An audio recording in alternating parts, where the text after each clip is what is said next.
කොන්නිචිවා හොඳයි අද අපි ඔයාලත් එක්ක සාකච්ඡා කරන්න බලාපොරොත්තු වෙන්නේ අලුත්ම දේවල් ටිකක්. විශේෂයෙන්ම ජපන් භාෂාව ඉගෙන ගන්න ඕනම කෙනෙක්ට ඉතාමත් වැදගත් වෙනවා පාදක ග්‍රන්ථයක් පරිහරණය කරන එක. එතෙන්දී ලංකාවේ වෙළඳසල් වලින් අපිට සුලභව ලබා ගන්න පුළුවන් ග්‍රන්ථයක් තමයි නිහොන්ගෝ ෂෝහෝ කියන ග්‍රන්ථය.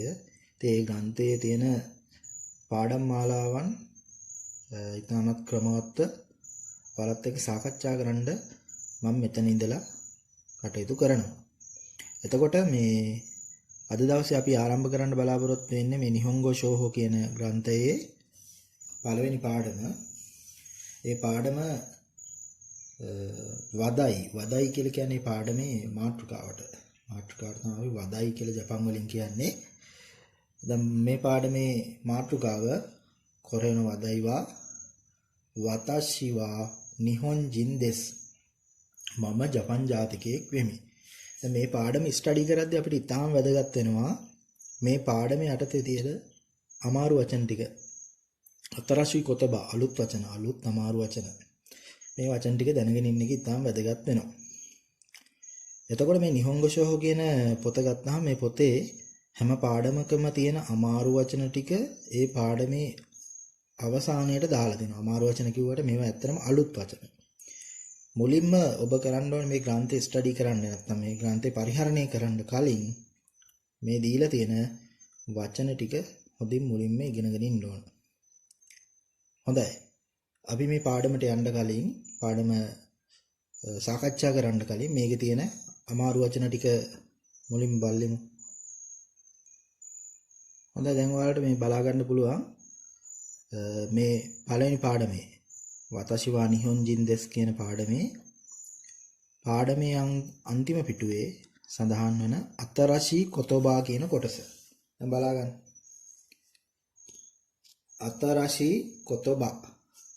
අතරාශී කොතබා කියලා කියන්නේ අලුත් වචන කියන අදහස.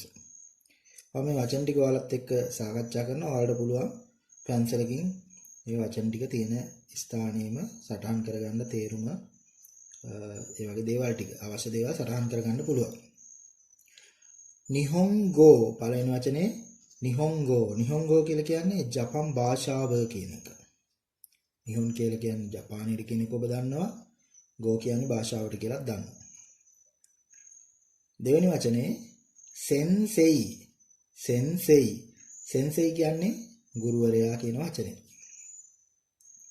සන්බන් තුන්වෙනි වචනේ ගකුසෙයි කියන්නේ ශිෂ්‍යයා. ඔන්නා කියලා අපි අදහස් කරන්නේ කාන්තාව. එයිගෝ කියලා කියන්නේ මොකද්ද? ඉංග්‍රීසි භාෂාව. ඔතකෝ කියලා කියන්නේ පිරිමියා කියන අදහස. ඊළඟ වචනේ හිතෝ කියලා කියන්නේ පුද්ගලයා. ඊළඟට ඔයාලට පේනවා වරහන් ඇතුළේ දීලා තියෙන කොනෝ කියලා. එතන උදාහරණයක් විදිහට තමයි කොනෝ දාලා තියෙන්නේ. ඒකත් එක්ක කතා කියලා වචනයක් දාලා තියෙනවානේ. කොනෝ කතා. කොනෝ කියලා කියන්නේ මේ කියන අදහස. කතා කියලා කියන්නේ සාමාන්‍යයෙන් හිතෝ කියන වචනේ තේරුමම තමයි. නමුත් කතා කියන වචනේ ආචාරශීලී බවින් ඉහළයි. එතකොට දැන් මෙතන කතා කියන එක අපිට සිංහල තේරුමක් විදිහට දෙන්න පුළුවන්. තැනැත්තා වගේ අදහසක් ගන්න පුළුවන්. එතකොට කොනෝ කතා කියලා කියන්නේ මේ තැනැත්තා. දැන් ඔකම කොනෝ හිතෝ කියලා කියන්නත් පුළුවන්. දැන් මෙතන තියෙන මේ හිතෝ කියන වචනේ පාවිච්චි කරලා කොනෝ හිතෝ කියන්න පුළුවන්. එතකොට මේ කෙනා වගේ අදහසක් ගත්ත හැකියි. ඊළඟට තියෙන වචනේ නිහොන් කියන එක ඔයාලා ජපන් භාෂාවේ මුලින්ම ඉගෙන ගන්න වචනේ සාමාන්‍යයෙන් ජපානයේ තමයි නිහොන් කියලා කියන්නේ. ඊළඟට ඊටාම් වැදගත් කතකනා වචන ටිකක් දීලා තියෙනවා. මේ වෙද්දී ඔයාලට කතකනා දැනුමක් තියෙන්න ඕන අනිවාර්යෙන්ම. කතකනා දීලා තියෙන වචන ටික අපි සාකච්ඡා කරලා බලමු. දීලා තියෙන වචනේ මොකද්ද පළවෙනි වචනේ? ෆුරන්සු කියලා කියන්නේ ප්‍රංශය. ඉංග්‍රීසි වචනේම තමයි මේ විදිහට ගැලපිලා තියෙන්නේ. ඊළඟ එක ඇමරිකා කියන්නේ ඇමරිකාව. ඊළඟ වචනේ ඉන්දෝනේෂියා කියන්නේ ඉන්දුනීසියාවට. ඊළඟට තියෙන වචනේ චූගොකු. චූගොකු කියන්නේ චීනයට. දැන් චූගොකු කියන වචන වලට පේනවා හිරගනා වලින් තමයි ලියලා තියෙන්නේ. ඊළඟ වචනේ තයි. තයි කියන්නේ තායිලන්තය. ඕසු තොරාරියා ඕස්ට්‍රේලියාව. ඉගිරිසු එංගලන්තය. මලේසියා මැලේසියාව. සිංගප්පූරු සිංගප්පූරුව. ඊළඟ වචනේ පුයිරිපින්. පුයිරිපින් කියනවත් පිලිපීනය. ඊළඟ වචනේ තියෙන්නේ ඉන්දෝ ඉන්දියාව. ඊළඟට ඔයාලට පේනවා වචන ටිකක් දීලා තියෙනවා. ඒ වගේ කියවෙන්නේ මේ නම් කීපයක්. හයෂි. හයෂි කියන්නේ නමක්. ජපන් නමක් ඒක. ජෝන් සුමිසු. ජෝන් සුමිසු කියලා කියන්නේ මේක ඉංග්‍රීසි නමක්. ජෝන් ස්මිත් කියන එක තමයි ජෝන් සුමිසු කියලා ලියවිලා තියෙන්නේ. ඊළඟට තියෙනවා අරි. අරි කියන්නේත් නමක්. චින්. චින් කියන්නේත් නමක්. රතනා. රතනා කියන්නේත් නමක්. ඊළඟට තියෙනවා ගරෝ. ගරෝ කියන්නේත් නමක්. දැන් මේ නම් ටික ඔයාලට අපි මේ කතා කරන්න බලාපොරොත්තු වෙන පාඩමේ අන්තර්ගත වෙලා තියෙනවා. ඊළඟට ව්‍යාකරණ පැත්තට අදාළ වචන තමයි ඊළඟට සඳහන් වෙලා තියෙන්නේ. දැන් ඔයාලට පේනවා අංක 2 යටතේ තියෙනවා වතාෂි. වතාෂි කියන්නේ මම. අනතා. අනතා කියන්නේ ඔබ. ඔබලා වෙන්නත් පුළුවන්. සමහර වෙලාවට ඔබලා කියන්නත් අනතා කියන එක පාවිච්චි වෙනවා. සමහර වෙලාවට බහුවචන ස්වරූපිකුත් තියෙනවා. දොනතා දරේ. ඊළඟ වචන දෙක දොනතා සහ දරේ. දැන් මේ වචන දෙකේම තේරුම ගත්තොත් දොනතා කියන්නේ කවුද කියන එක, දරේ කියන්නේ කවුද කියන එකමයි. හැබැයි මෙතන විශේෂය දොනතා කියන වචනේ ගත්තාම දොනතා ආචාරශීලී බවින් ඉහළයි. සාමාන්‍ය කතා සමග දොනතා තමයි භාවිතා වෙන්නේ. දරේ කියන්නේ කවුද කියන අදහසම තමයි මේක ආචාරශීලී බවින් ටිකක් අඩුයි. ඊළඟට ස්ථානීය අංගවන වචන කීපයක් තියෙනවා මේ පාඩමට අදාළව. කොනෝ, සොනෝ, අනෝ, දොනෝ. කොනෝ කියලා කියන්නේ මේ කියන අදහස. දැන් මේ වචන හතරත් එක්ක සාමාන්‍යයෙන් තව මොනවා හරි නාමපදයක් පිටිපස්සෙන් එදෙන්න ඕන. කොනෝ කතා, සොනෝ කතා, අනෝ කතා, දොනෝ කතා. කොනෝ කියන්නේ මේ, කොනෝ කතා කිව්වොත් මේ තැනත්තා. සොනෝ කියන්නේ සාමාන්‍ය ඔය ඉදිරියෙන් ඉන්න එකට අපිට පාවිච්චි කරන්න පුළුවන්. සොනෝ කතා ඔය තැනත්තා. අනෝ කතා අර තැනත්තා. දොනෝ කතා කොයි තැනත්තා. ඊළඟට හයි ඊඒ. හයි කියලා කියන්නේ ඔව් කියන එක අනුමත කරන්න පාවිච්චි කරනවා. ඊඒ කියන්නේ නෑ කියන එක නිෂ්ප්‍රභා කරන්න පාවිච්චි කරනවා. ඊළඟට අයිසත්සු කීපයක් තියෙනවා. කොන්නිචිවා. කොන්නිචිවා කියලා කියන්නේ සුබ දවසක්. ආයිබෝවන් කියන වගේ අදහසක් ගන්නත් පුළුවන්. ඒ වගේම සුබ දහවලක් කියන අදහසක් ගන්නත් පුළුවන්. හජිමේ මස්තේ. හජිමේ මස්තේ කියලා කියන්නේ හමු වීම සතුටක්. දෙන්නෙක් මුල් වතාවට මුලින්ම හම්බුනාම මේ වචනේ පාවිච්චි වෙනවා. දෝසෝ යොරොෂිකු. දෝසෝ යොරොෂිකු කියන්නේ මේ හජිමේ මස්තේ කියලා කියන එකට ප්‍රතිඋත්තරයක් විදිහට දෙන එකක්. ඒ කියන්නේ මටත් හමු වීම සතුටක් වගේ අදහසක් තමයි දෝසෝ යොරොෂිකු එකෙන් කියවෙන්නේ. ඊළඟට මේ වෙද්දී ඔබ ඉගෙනගෙන තියෙන්න ඕන නිපාත කීපයක් තියෙනවා. වානිපාතය. ඔබ දන්නවා වානිපාතය පාවිච්චි කරන්නේ ඇයි? වානිපාතයක් භාවිතා කරන සාමාන්‍යයෙන් උක්ත කට්ටුවට පසුව. නෝනිපාතය අයිති ඇඟවීමට භාවිතා කරනවා. කානිපාතයක් පාවිච්චි කරන ප්‍රශ්නාර්ථයක් විදිහට පාවිච්චි වෙනවා. ඒ වගේම අවිනිශ්චිත බවක් ඇඟවීමට හරි හෝ ආන්ගේ අදහසින් පාවිච්චි වෙනවා. ඊළඟට මෝනිපාතය ඉත් කියන අදහස දෙන්න තමයි පාවිච්චි වෙන්නේ. ඊළඟට දෙස් ස්වරූපය තියෙනවා. මේ වෙද්දී ඔබ ඉගෙනගෙන තියෙන්න ඕන කාරණයක්. දෙස් කියන්නේ වේ. මේකේ නිෂේධනාර්ථය නැත්නම් නැතාර්ථය තියෙනවා දෙවා අනිමසෙන් කියලා. නොවේ කියන අදහස. ඊළඟට තියෙනවා නාමපද සමග භාවිතා කරන ප්‍රත්‍යයන් කීපයක් දීලා මේවත් ඔබ මේ වෙද්දී විශේෂයෙන්ම ඉගෙනගෙන තියෙන්න ඕන කාරණා. නමුත් අපි මේ පාඩම යටතේත් ඒවා අධ්‍යයනයක් කරනවා මේ අවස්ථාවේදී. දැන් මෙතන ජින් කියලා කියන්නේ ජාතිකයා කියන එක. අපි සාමාන්‍යයෙන් ඕනම රටක නමක පිටිපස්සට ජින් කියලා දාපුවාම ඒ රටේ ජාතිකයෙක් කියලා ගන්න පුළුවන්. උදාහරණයක් විදිහට අපි මෙතනින් ගමු. ෆ්‍රාන්සු ජින් ප්‍රංශ ජාතිකයා. ඇමරිකා ජින් ඇමරිකානුවා. ඉන්දෝනේසියා ජින් ඉන්දුනීසියානු ජාතිකයා. ශ්‍රී ලාංකිකයා නම් කොහොමද කියන්නේ? සුරි ලංකා ජින් කියලා. ඊට පස්සේ සන් කියන වචනේ තියෙනවා. සන් අපි පාවිච්චි වෙන්නේ මහත්මයා මහත්මිය මෙනවිය ඒ වගේ අදහසින්. ඕනෑම නමකට පිටිපස්සෙන් සන් දැම්මොත් ඔය මං කිව්ව අදහස ගන්න පුළුවන්. නොරිකෝ සන් නොරිකෝ මහත්මිය. දැන් මෙතන තියෙන නම් ගමු අපි. හයසි සන් හයසි මහත්මයා. ජෝන් සුමිසු සන් ජෝන් ස්මිත් මහත්තයා. අරී සන් අරී මහත්මයා. චින් සන් චින් මහත්තයා. රතන සන් රතන මහත්මිය. ගරෝ සන් ගරෝ මහත්මයා. මේ වගේ අදහසක් තියෙනවා. ඊළඟට ප්‍රත්‍යක් තියෙනවා ගෝ කියලා. ගෝ කියන්නේ භාෂාවට කියන වචනේ. දැන් මෙතන තියෙන රටවල් වල අගට අපිට ওই ගෝ කියන ප්‍රත්‍යය යොදාගත්තොත් එහෙම ඒ රටට අයිති භාෂාව කියන අදහස ගන්න පුළුවන්. ෆ්‍රාන්සු ගෝ කිව්වොත් ප්‍රංශ භාෂාව. ඇමරිකා ගෝ කිව්වොත් ඇමරිකානු භාෂාව. ඉංග්‍රීසි ගෝ කිව්වොත් අපි ඒකට විශේෂ වචනයක් පාවිච්චි කරනවා ඒගෝ කියලා. සාමාන්‍ය ඉංග්‍රීසි ගෝ කියලා කියන්නේ නැහැ. ඊට පස්සේ තව උදාහරණ අපි කීපයක් ගමු. චූගොකු ගෝ චීන භාෂාව. කාංකොකු ගෝ කිව්වොත් කොරියන් භාෂාව. දැන් මෙතන නැති එකක් මම ඒ කිව්වේ. අපිට එයෙන් මේ විදිහට රටක නමකට පිටිපස්සෙන් ගෝ කියන මේ ප්‍රතිභාවිතා කරලා ඒ රටට අයිති භාෂාව කියන අදහස ගන්න පුළුවන්.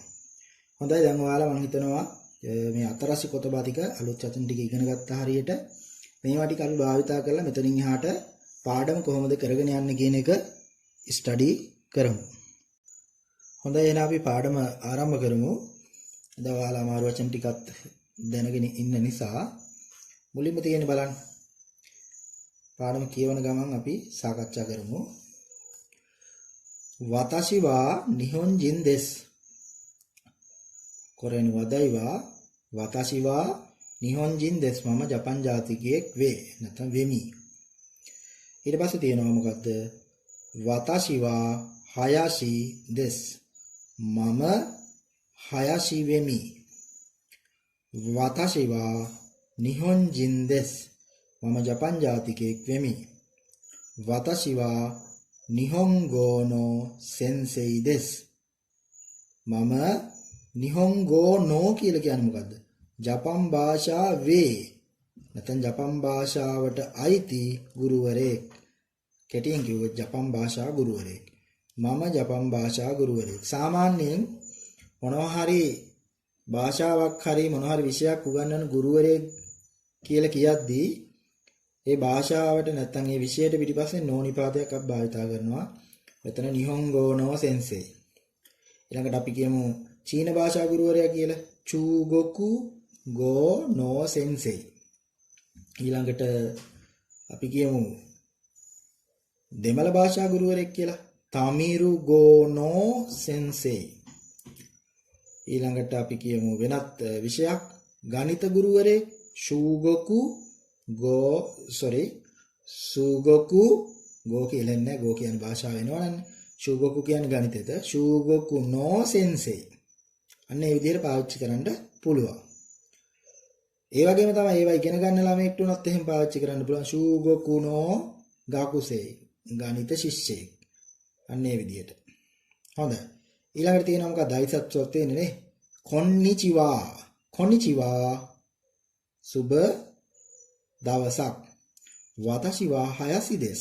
මම හයාෂි වෙමි.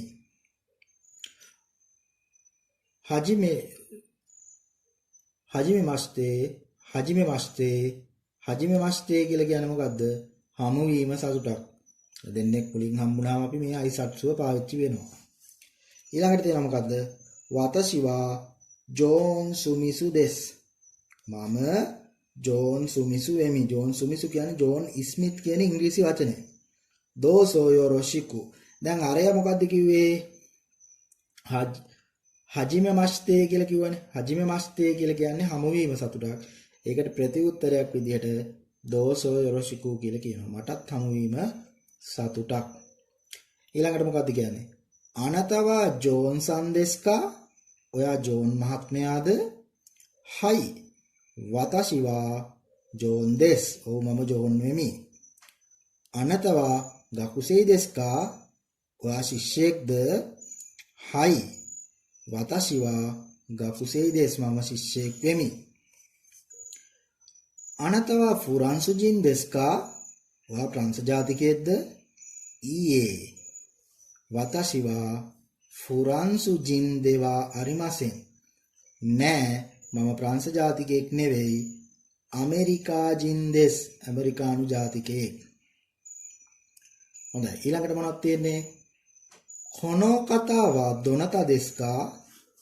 කොනෝ කතා කියන්නේ මේ තැනත්තා. මේ තැනත්තනේ මේ වාක්‍යයේ ප්‍රධානියනේ. කොනෝ කතාව දොනත දෙස්කා කියලා කියන්නේ. දොනත කියන්නේ කවුරු කියන එක. ඔකට දෙස්කා කියලා අකට යෙදුනහම කවුරුන්ද කියන අදහස එනවා. කොනෝ කතාව දොනත දෙස්කා මේ තැනත්තා කවුද? දැන් මම ඔයාලට කලිමුත් කිව්වා මේ කතා කියන එක ගෞරවනීය බව වැඩි. ඒකත් එක්ක ගැලපෙන ප්‍රශ්නවාචී පදේ තමයි දොනතා කියලා කියන්නේ. දැන් මෙතෙන්ද හිතෝ ආවනම් මෙතෙන්ද ගොඩක් ගැලපෙන්නේ දරේ කියන ප්‍රශ්නාර්ථ වචනය.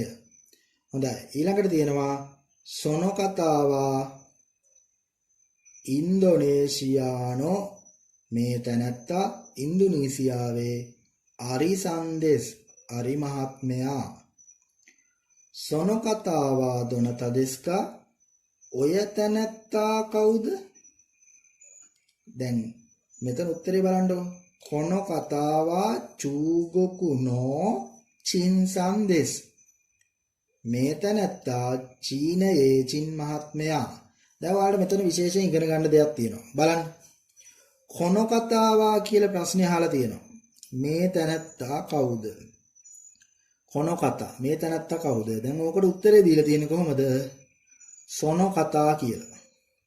ඒ වගේම තමයි සොනෝ කතාවා දොනත දෙස්කා ඔය තැනැත්තා කවුද කියලා ප්‍රශ්නයක් අහලා දෙනවා. ඒකට උත්තරේ දීලා තියෙන්නේ කොනෝ කතාවා කියලා. දැන් අපි සාමාන්‍ය සිංහල වලදී උනා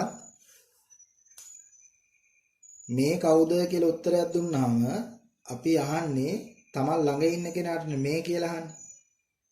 එතකොට අනිත් කෙනා උත්තර දෙන්නේ කොහොමද? ඔය කියලා තමයි උත්තර දෙන්නේ. ඊට පස්සේ ඔය කවුද කියලා වගේ උත්තරයක් ඇහුවොත් අපි ඔය කියලා අහන්නේ ඔය අදාළ දේ තියෙන තැන නැත්නම් අදාළ පුජ්‍යලයා ඉන්න තැන ඉන්න කෙනෙක්ගෙන් ඔය ප්‍රශ්නේ අහන්නේ. එතකොට එයා උත්තර දෙන්නේ මෙයා කියලා. ඒක ගැන සැලකිලිමත් වෙලා තමයි මෙතන මේ ප්‍රශ්න වලට උත්තර දෙද්දී නිර්මාණය වෙලා තියෙන මේ ආකාරය. ඊළඟට තියෙන ප්‍රශ්නයක් මොකද්ද? අනෝ කතාවා දොනත දෙස්කා. අනෝ කතාවා දොනත දෙස්කා කියලා කියන්නේ මොකද්ද? අර තැනත්තා කවුරුන්ද කියන එක. හොඳයි අපි ඊළඟ පිටුවට යමු.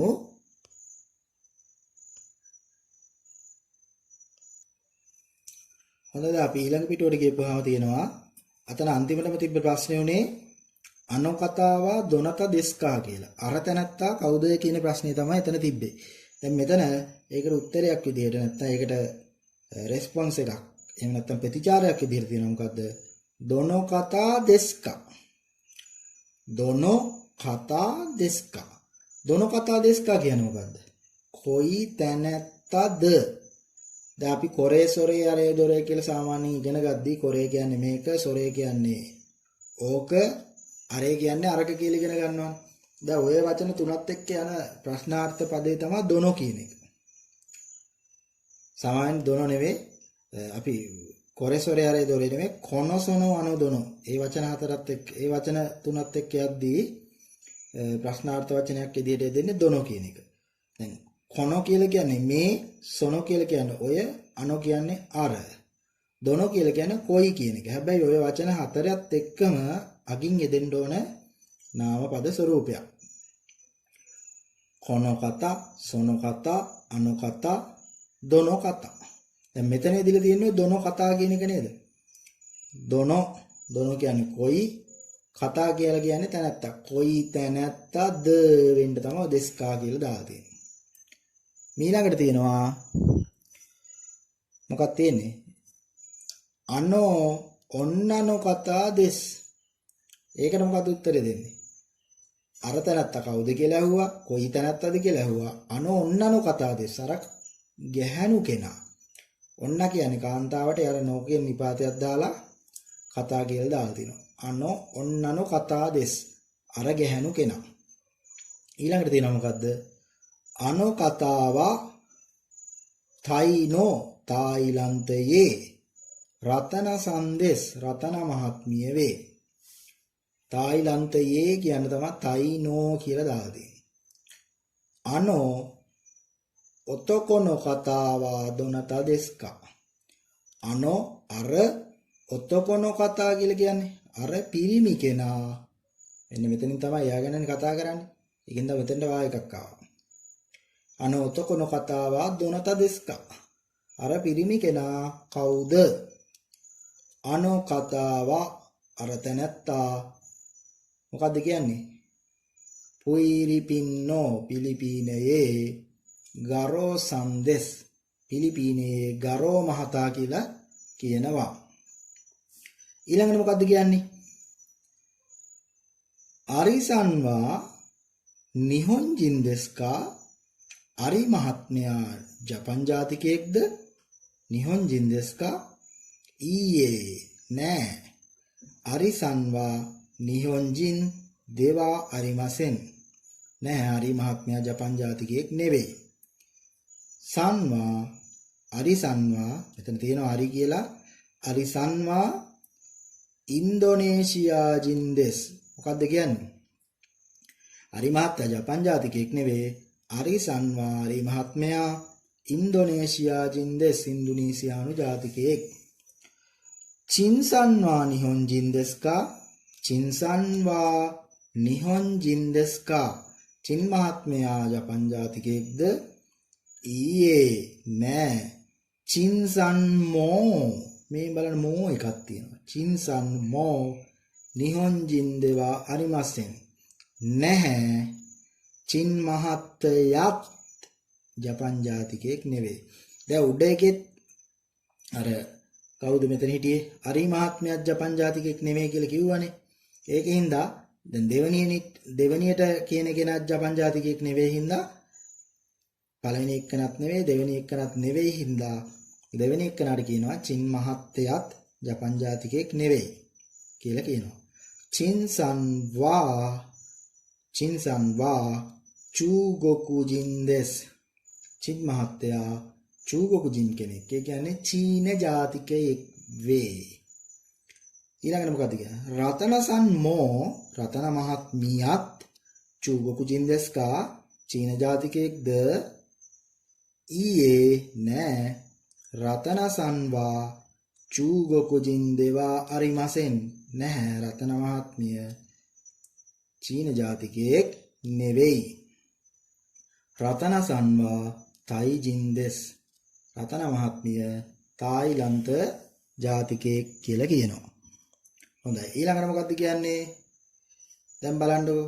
රෙන්චු කියලා තියෙනවා. රෙන්චු කියලා කියන්නේ මොනවද? රෙන්චු කියලා අපි කියන්නේ සාමාන්‍ය අභ්‍යාස වලට. අභ්‍යාස වලට තමයි රෙන්චු කියලා කියන්නේ. එතකොට දැන් මේ රෙන්චු යටතේ බුන්නෝ කතා වාක්‍ය රටා තියෙන්නේ. ඒ වාක්‍ය රටා ටික දැන් මේක දැන් ඔයාලට ගොඩක් හොඳයි. මේ නිහොංගෝ ෂෝහෝගේ ස්ටඩි කරද්දී නිහොංගෝ ෂෝ විතර නෙවෙයි ඕනෑම ජපන් පොතක් ස්ටඩි කරද්දී ඔයාලා වෙනම CR පොතක් තියාගෙන ඒ CR පොතේ මේ ජපන් භාෂාවෙන් තියෙන එක ලියලිවලා ඒක එතනම සිංහලට ට්‍රාන්ස්ලේට් කරගෙන යන්න පුළුවන් නම් ගොඩක් හොඳයි. ඔයාලගේ විශේෂයෙන්ම ලියන හැකියාව හිරගනා කතකනා ලියන හැකියාවත් දියුණු වෙන ගමන්ම විශේෂයෙන්ම ඔයාලගේ භාෂාවේ තියෙන ඒ අපි අදහස් කරන්නේ මෙතනින් ව්‍යාකරණ පැත්ත. ඒ දේවලුත් ආවරණය කරගැනීමේ හැකියාවක් තියෙනවා. ඒ විදිහට ස්ටඩි කරගෙන ගියොත් ඉතින් මම බලාපොරොත්තු වෙනවා ඔයාලා මම මේ තේරුම් කරලා දෙන එකත් එක්ක ඒකෙන් ප්‍රයෝජනයක් අරගෙන වෙනමම පොතක් භාවිතා කරමින් මේ දේවල් ටික නැවත නැවත ස්ටඩි කරයි කියලා ඒකෙන් ඔයාලා ලොකු දෙයක් ලබා ගන්න පුළුවන්. හොඳයි. මෙතන මේ රෙන්ෂු කියන එකේ බුන්නෝ කතා යටතේ වාක්‍ය රටා යටතේ දැන් මෙතන ඉඳලා දීලා තියෙනවා බුන්නෝ කතා යටතේ වාක්‍ය සාමාන්‍ය ලොකු ප්‍රමාණයක් දීලා තියෙනවා. ඒ ඊළඟ පිටුවෙත් තියෙනවා. ඒ ටිකත් ඔයාලගේ නිහොංගෝ ෂෝහෝල්ට තියාගෙන ඉන්න පොතේ ජපන් වලින් ලිව්වා. ඒකේ තේරුම එතනම ට්‍රාන්ස්ලේට් කරලා නැත්නම් සිංහලට හරවලා යටින් ලියා ගන්න. හොඳයි. බලමු අපි මොනවද තියෙන්නේ කියලා. වතාෂිවා නිහොන් සමාවෙන්න වතාෂිවා ඕසු තොරාරියානෝ ගකුසෙයි දෙස්. මොකද්ද දැන් මෙතන මේ වාක්‍යයෙන් කියන්නේ? වතාෂිවා මම ඕසු තොරරියා කියන්නේ ඕස්ට්‍රේලියාවට. මෙතන නෝ එකක් තියෙනවා ඕස්ට්‍රේලියාවට අයිති. මම ඕස්ට්‍රේලියාවේ ශිෂ්‍යයෙක් වෙමි. වතෂි වා ඉගිරිසු නෝ ගකුසෙයි දෙස්. මම එංගලන්තයේ ශිෂ්‍යයෙක් වෙමි. වතෂි වා මලේසියානෝ ගකුසෙයි දෙස්. මම මැලේසියානු ශිෂ්‍යයෙක්. වතෂි වා සිංගප්පූරුනෝ ගකුසෙයි දෙස්. මම සිංගප්පූරුවේ ශිෂ්‍යයෙක්. වතෂි වා ඉන්දෝනෝ ගකුසෙයි දෙස්. මම ඉන්දියානු ශිෂ්‍යයෙක්. දැන් ඔයාලා මේ වාක්‍ය ඔයාලගේ නිහොංග ෂෝහෝල්ට අදාළ පාවිච්චි කරන ග්‍රන්ථයේ සටහන් කරගෙන ඒවා සිංහල භාෂාවට පරිවර්තනය කරන්න ඕනේ. එතකොට ඔයාලගේ දැනුම තවත් පුළුල් කරගන්න පුළුවන්. අපි ඊළඟ පිටුවටත් යමු. හොඳයි අපි ඊළඟ පිටුවටත් යමු. ඊළඟ පිටුවේ තියෙන බුන්නෝ කතා යටතේම තියෙන වාක්‍ය ප්‍රමාණයක්. දැන් එතෙන්දී මුලින්ම තියෙන මොකද්ද? වතෂි වා ඕසු තොරාරියා ජින්දෙස්. අපි ඉගෙන ගත්තානේ. මොනවා රටක නමක අගට ජින් කියලා දැම්මොත් ඒ රටේ ජාතිකයෙක් වෙනවා. වතෂි වා මම ඕසු තොරාරියා ජින්දෙස් කියන්නේ ඕස්ට්‍රේලියානු ජාතිකයෙක්. වතෂි වා ඉගිරිසු ජින්දෙස් මම එංගලන්ත ජාතිකයෙක්. වතෂි වා මලේසියා ජින්දෙස් මම මැලේසියානු ජාතිකයෙක්.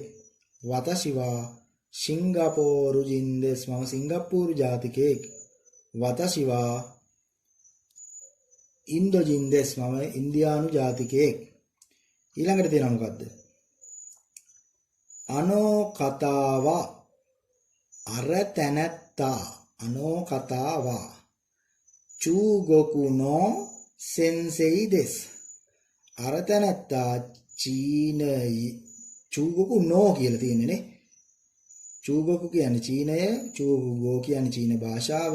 ඒ භාෂාවට අයිති නෝ. අනෝ කතාවා චූගොකු ගෝ නෝ සෙන්සෙයි දෙස්.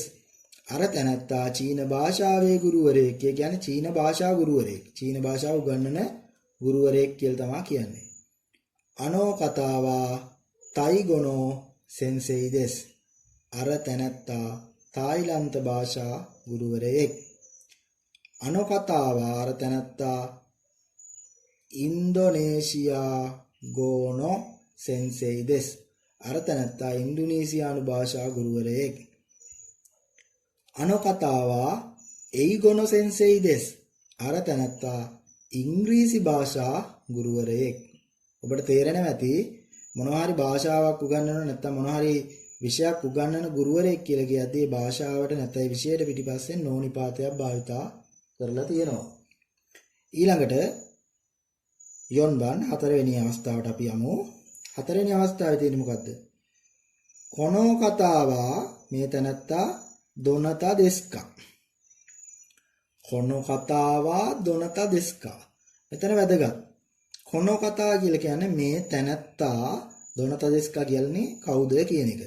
මම දැන් ඔබට කිව්වා කතා කියන එක ගෞරවනීය බව වැඩි. ඒකත් එක්ක ගැළපෙන ප්‍රශ්නවාචී පදේ තමයි කවුද කියන්න පාවිච්චි කරන දොනතා කියන වචනේ.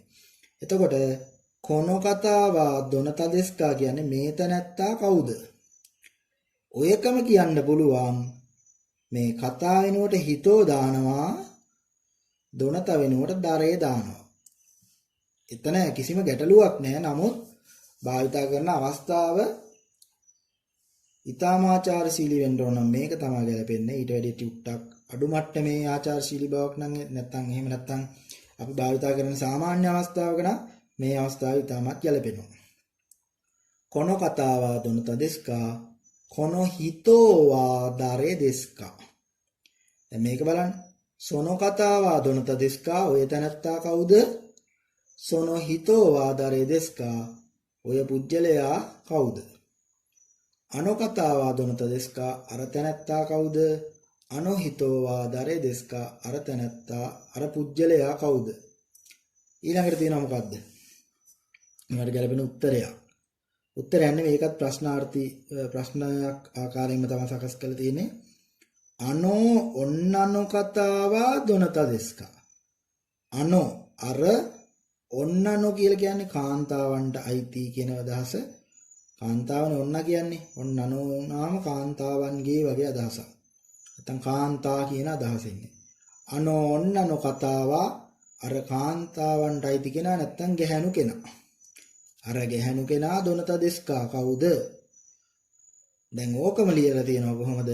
අනෝ ඔන්නනෝ හිතෝ මේ කතා වෙනුවට හිතෝ පාවිච්චි කරලා තියෙනවා. අනෝ ඔන්නනෝ හිතෝවා අර ගැහැණු කෙනා දාරේ දෙස්කා කවුද? දැන් ඔයාලට මෙතන ඉගෙන ගන්න තියෙන පොයින්ට් එක වෙන්නේ කතා කියන වචනේත් එක්ක ප්‍රශ්නවාචී පදේ විදිහට දොනතය දුනා. හිතෝ සමගය දුනේ දරේ කියන ප්‍රශ්නවාචී පදය. මේ කොටස ඉතාම වැදගත්. සාමාන්‍යයෙන් අපි ජපන් භාෂාව භාවිතා කරන්න ගියපුවාම භාෂාවේ අපි භාවිතා කරන අවස්ථාවට අනුව ඉතාම වැදගත් වෙන කාරණයක් තමයි මෙතෙන්දී අපි අධ්‍යයනය කරන්න යෙදුනේ. හොඳයි. දැන් ඊළඟට තියෙන කොටස බලන්නකෝ. ඊළඟට තියෙන අභ්‍යාසයක්. කලින් තිබ්බෙත් අභ්‍යාසයක් තමයි පුහුණුවට දීලා තිබ්බ කොටස.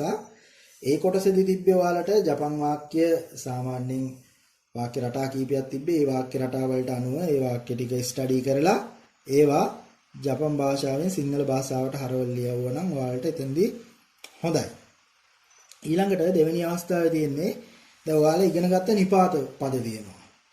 මරුමේ යටතේ ඔයාලා ඉගෙන ගත්ත නිපාත පද තියෙනවා. ඒ නිපාත පද යොදලා ඉවරලා මේ වාක්‍යවල ඔයාලට දීලා තියෙනවා මරු නැත්තම් බෝලයක් හිස් බෝලයක් දීලා තියෙනවා. ඒ කොටසට ගැලපෙන නිපාත පදේ යොදන්න තියෙන්නේ. මම මෙතන එකක් දැන් ඔයාලට කියලා දෙනවා.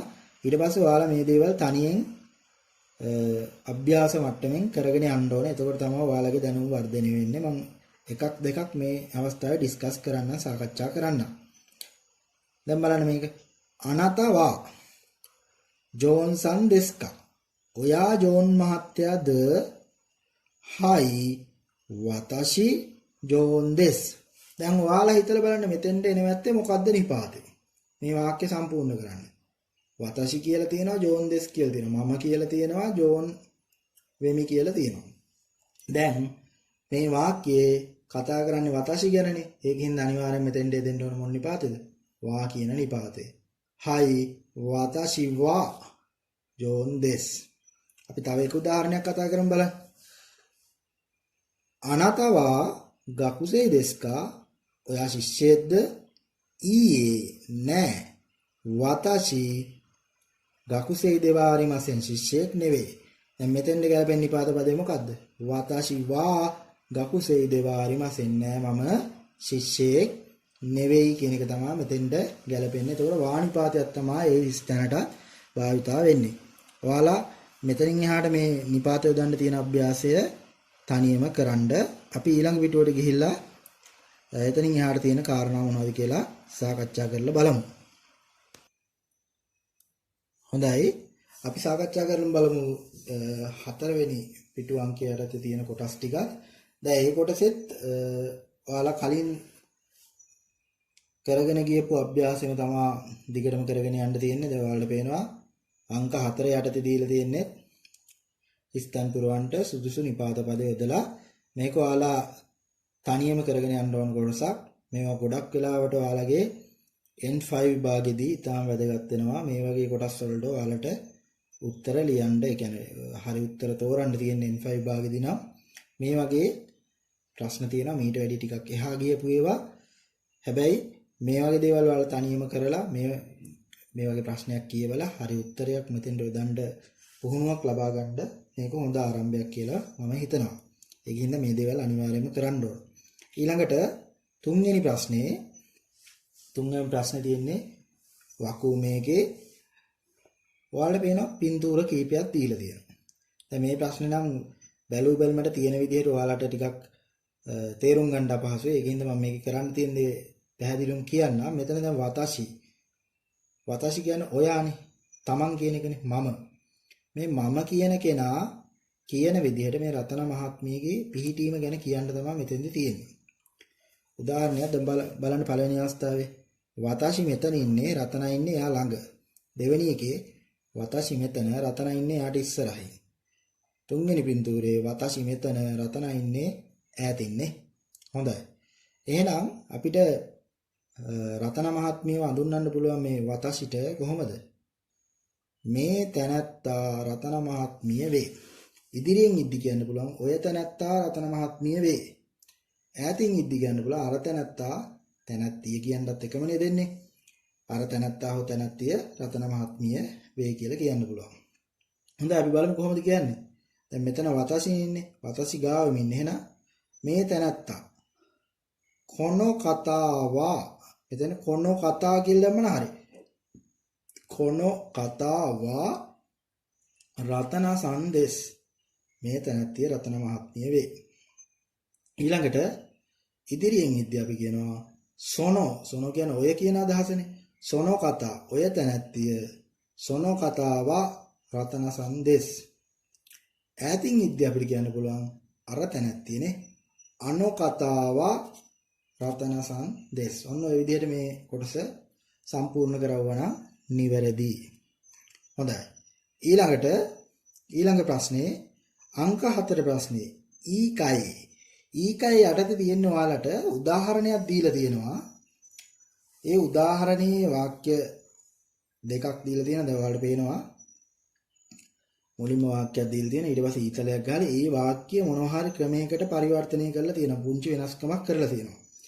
ඔයාලට දීලා තියෙන්නේ ඊළඟට ඒ විදිහට අර පළවෙනි වාක්‍ය දුන්නා වගේ වාක්‍ය කීපයක් ඔයාලට තියෙන්නේ අර උදාහරණ තිබ්බා වගේ දෙවෙනි වාක්‍ය ආකාරයට සකස් කරන්න. දැන් මේ හැම වෙලේකදීම දැන් උදාහරණයක් විදිහට මේ නිපාත ප්‍රශ්නෙට ඔයාලා උත්තර ලියනවා කියන්නේ මම නිර්දේශ කරන්නේ හැම වෙලේම ඔයාලා මේ ප්‍රශ්නේ ලියන ගමන් මේකේ සිංහල තේරුම ළඟින් ට්‍රාන්ස්ලේට් කර ලියනවා නම් වඩාත් හොඳයි.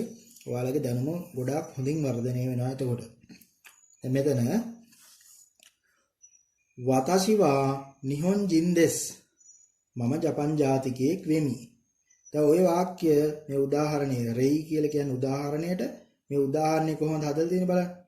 වතසිවා නිහොන්ජින් දෙවා අරිමසෙන් මේක වචනයක් අරිමසෙන් කියන එක වතසිවා නිහොන්ජින් දෙවා අරිමසෙන් දීලා තියෙන වාක්‍ය මොකද්ද? වතසිවා නිහොන්ජින් දෙස් මම ජපන් ජාතිකයෙක් වෙමි නැත්නම් වේ කියන එක ඒක හදලා තියෙනවා වතසිවා නිහොන්ජින් දෙවා අරිමසෙන් මේ දෙස් එක දෙවා අරිමසෙන් කරලා මම ජපන් ජාතිකයෙක් නොවේ කියලා එක පරිවර්තනය කරලා තියෙනවා. දැන් ඔයාලටත් තියෙන්නේ එතකොට මොකද්ද? මේ දීලා තියෙන වාක්‍ය ඒකේ නිෂේධන අර්ථයට පරිවර්තනය කරන්න. දැන් මේකේ මම එක උදාහරණයක් ඔයාලට කියලා දෙන්නම්. ඊට ටික ඔයාලා තනියෙන් කරන්න ඕන. වතසිවා ගකුසෙයි දෙස්. වතසිවා ගකුසෙයි දෙස් මම ශිෂ්‍යයෙක් වෙමි. නැත්නම් වේ. මේක දැන් ඔයාලා කොහොමද මේ උදාහරණ වාක්‍යයේදී වගේ හදාගන්නේ? වතසිවා ගකුසෙයි දෙස් වතසිවා ගකුසෙයි මෙන්න මේ දෙස් එක දෙවා අරිමසෙන් කරනවා. වතසිවා ගකුසෙයි දෙවා අරිමසෙන් මම ශිෂ්‍යයෙක් නොවෙමි. දැන් මම කියනවා වගේ හැම වෙලේම වතසිවා ගකුසෙයි දෙස් මම ශිෂ්‍යයෙක් වෙමි. වතසිවා ගකුසෙයි දෙවා අරිමසෙන් මම ශිෂ්‍යයෙක් නොවෙමි. ඔන්න ඔය විදිහට සිංහල තේරුමත් ලියන ගමන් මේක කරගෙන යන්න පුළුවන් නම් ගොඩක් වටිනවා සහ ඔයාලට ගොඩක් ප්‍රයෝජනවත් වෙනවා කියන කාරණේ මම නැවත නැවතත් මතක් කරනවා. හොඳයි අපි ඊළඟ පිටුවටත් යමු. හොඳයි අපි බලමු මේකේ පස්වෙනි පිටුවට අදාළව තියෙන කොටස් ටික. දැන් එතනත් ඔයාලට දීලා තියෙනවා වතසිවා සෙන්සෙයි දෙස්. වතසිවා සෙන්සෙයි දෙස් නෙමෙයි ගොමෙන් සමවෙන්න. අනතවා සෙන්සෙයි දෙස්. කොනෝ කතාවා නිහොන්ජින් දෙස්. සොනෝ කතාවා එයිගොන සෙන්සෙයි දෙස්. අනෝ කතාවා හයසි සන්දෙස්. දැන් ඔයාලා මේ දීලා තියෙන කොටස් ඒ වචන යොදාගෙන මේවට අදාළ වචන ටික අපි මුලින්ම සාකච්ඡා කරා. ඒ වචන එහෙම භාවිතා කරලා ඔයාලා අර උදාහරණ දීලා තිබ්බ විදිහට සකස් කරගෙන සිංහල තේරුමත් ලියන්න උත්සාහ කරන්න. අපි දෙවෙනි කොටසට යන් ඒකේ තියෙන දෙවෙනි කොටසේ තියෙන්නේ මොකද්ද? රෙයි කියන උදාහරණය අනතවා නිහොන්ජින් දෙස් ඔබ ජපන් ජාතිකයෙක්. දැන් මෙතන ඒක හදන්න තියෙනවා අපිට කොහොමද?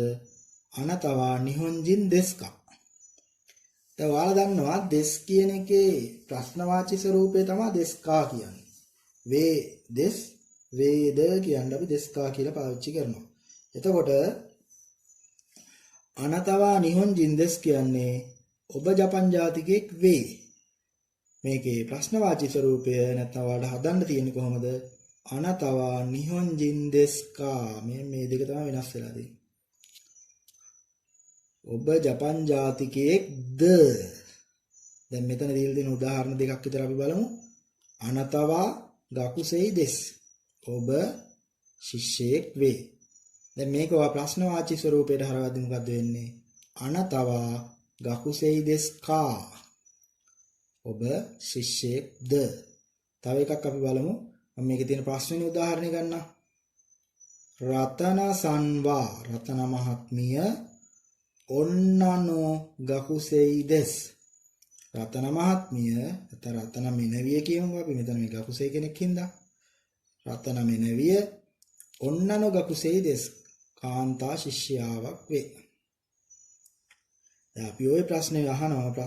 අපි දැන් මේක තියෙන එක ප්‍රශ්නවාචී ස්වරූපයට හරවද්දි රතන සන්වා රතන මහත්මිය ඔන්නනෝ ගකුසෙයි දෙස්කා. මේ දෙස් එක දෙස්කා වෙනවා. උඩ දීලා තියෙන්නේ මේ විදිහට හදන්න. රතන මහත්මිය කාන්තා ශිෂ්‍යාවක්ද? අන්න ඔය විදිහේ වැඩක් තමයි මේ කොටසේ තියෙන්නේ. උදාහරණයක් දීලා තියෙනවා. ඒ උදාහරණයේ ආකාරයට ඔයාලට සකස් කරන්න තියෙන්නේ. සකස් කරන එක සිංහලටත් හරවන්න. හොඳයි. මේකේ දීලා තියෙන අන්තිම ප්‍රශ්නෙටත් අපි යමු.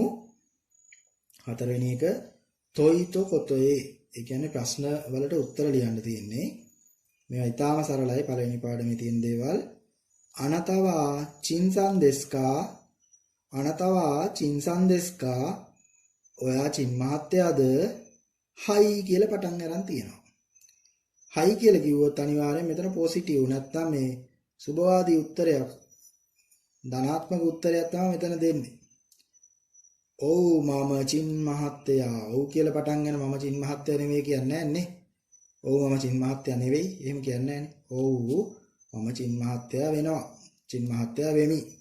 හයි අනතවා කියලා අහන්නේ ඔබනේ. දැන් මම තමයි උත්තරේ දෙන්නේ. හයි වතාෂි වා චින්සන් දෙස්.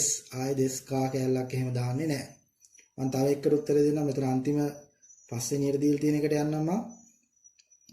ජෝන්සන් මෝ ගකුසෙයි දෙස්කා. ජෝන්සන් මෝ ගකුසෙයි දෙස්කා. ඒ කියන්නේ මොකද්ද? ජෝන් මහත්තයත් ශිෂ්‍යයෙක්ද?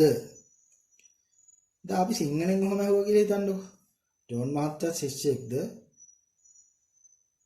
ඕකට උත්තරේ දෙන්නේ ඔව් ජෝන් මහත්තයාත් ශිෂ්‍යයෙක් කියලාද නැත්නම් ඔව් ජෝන් මහත්තයා ශිෂ්‍යයෙක් කියලාද? ගොඩක් වෙලාවට ඔව් ජෝන් මහත්තයා ශිෂ්‍යයෙක් කියලා උත්තරේ දෙන්නත් පුළුවන් නේද? එහෙනම් මෙතෙන්ට හයි ජෝන්සන් වා ගකුසෙයි දෙස් කියන්නත් පුළුවන්. අනිත් පැත්තෙන් සාමාන්‍ය මෙහෙම આવුත් ජෝන් මහත්තයා ශිෂ්‍යයෙක්ද කියලා අහපුවාම ඔව් ජෝන් මහත්තයාත් ශිෂ්‍යයෙක් කියලා කියන්නත් පුළුවන්. ඒකින්ද හයි ජෝන්සන් මෝ ගකුසෙයි දෙස් කියලා කියන්නත් පුළුවන්. මම හිතනවා ඒ කොටස තේරුණා කියලා. ඉතාලම සරල දේවල් ටිකක් තියෙන්නේ. අපි මේක ඊළඟ පිටුවටත් දැන් යමු බලන්න. අපි ඊළඟ පිටුවේ නම් අතරසි පොතපත ටික තියෙන්නේ. ඒ ටික අපි සාකච්ඡා කරලා තියෙනවා. ඊට අමතරව පුංචි ප්‍රශ්නයක් දෙකකුත් තියෙනවා. අපි ඒ ටික සාකච්ඡා කරමු. හොඳයි. දැන් බලන්න මේ පිටුවේ තියෙන දේවල් ටික. මෙතන තියෙනවා දෙවෙනි ප්‍රශ්නේ යටතේ මෙතන ප්‍රශ්න තමයි අහලා තියෙන්නේ. කොනෝ කතාවා දොනත දෙස්කා. කොනෝ කතාවා දොනත දෙස්කා. මේ තැනැත්තා කවුද? දොනත දෙස්කා කියන්නේ කවුද? මේ තැනැත්තා කවුද? දැන් ඔයා මේකට උත්තරේ දෙන්නේ කොහොමද? මේ අහලා තියෙන්නේ මේ තැනැත්තා කවුද? Taman ළඟ ඉන්න එක්කෙනෙක් ගැන අහන්නේ. එතකොට උත්තරේ දෙනවා ඔය තැනැත්තා. කවුරු හරි ඔයා කැමති නමක් දාලා ඉවරලා මෙතන උත්තර දෙන්න පුළුවන්. උදාහරණයක් විදිහට ගමු අපි. කොනෝ කතාවා දොනත දෙස්කා. මේ තැනැත්තා කවුද? මම උත්තරයක් දෙනවා. සොනෝ කතාවා සමීර සන්දෙස්. මේ තැනැත්තා ඔය තැනැත්තා සමීර මහත්මයා වේ. සොනෝ කතාවා දොනත දෙස්කා. ඔය තැනත්තා කවුද? ඕකට උත්තරේ දෙන්නේ කොහමද? කොනෝ කතා කියලා. මේ තැනත්තා මෙතන නම් අහන්නේ ඔය තැනත්තා කවුද කියලා. එතකොට උත්තරේ දෙන්නේ මේ තැනත්තා සමීර මහත්මයා වේ. කොනෝ කතාවා සමීර සන්දෙස්. ඊළඟට ඈත තියෙන දෙයක් ගැන අහනවා. දැන් අපි ඈත තියෙන දෙයක් ගැන කතා කරන්නේ මං කාගෙන් හරි අහනවා අර ඈත පේන ඉස්කෝලේ මොකක්ද කියලා. දැන් මං ඒක අහන්නේ මංගේ ගව් ගානක් දුර ඉන්න මිනිස්සෙක් කෙනෙක්ගෙන් නෙවෙයිනේ. මගේ ළඟම ඉන්න කෙනෙක්ගෙන්නේ. එතකොට එයා උත්තරය දෙන්නේ අර ඈත තියෙන ඉස්කෝලේ කියලාම තමයි. එතකොට සාමාන්‍ය අනෝ කියලා ප්‍රශ්නයක් ඇහුවොත් උත්තරය දෙන්නේ අනෝ කියලාම තමයි. අනෝ කතාවා දොනත දෙස්කා. අර තැනත්තා කවුද? උත්තරය දෙන්න පුළුවන්. අනෝ කතාවා කියලාම පටන් ගන්නවා. අනෝ කතාවා සමීරසන් දෙස් කියලා උත්තරය දෙන්න පුළුවන්. එතකොට මම හිතනවා ඔයාලට මේ පළවෙනි පාඩමේ යටතේ යම් යම් දේවල් ටිකක් ඉගෙන ගන්න අවස්ථාවක් උදා වෙන්නද කියලා මේ වීඩියෝ එක හරහා ඒ වගේම තමයි ඒ ලැබිච්ච ඔයාලට පුංචි තල්ලුවක් දුන්නේ. ඒ තල්ලුව පාවිච්චි කරගෙන මේ පාඩම හොඳින් ස්ටඩි කරන්න ඕන. හොඳට අධ්‍යයනය කරන්න ඕන. විශේෂයෙන්ම මම හැම වෙලේම අවධාරණය කරන කාරණයක් තියෙනවා. මේක ඔයාලා අධ්‍යයනය කරද්දී වෙනම පොතක් තියාගෙන ජපන් වලින් මේ තියෙන එක ලියලා ඉවරලා ඒක සිංහලට ට්‍රාන්ස්ලේට් කරන්න පුළුවන් නම් පරිවර්තනය කරන්න පුළුවන් නම් ඉතාම හොඳයි.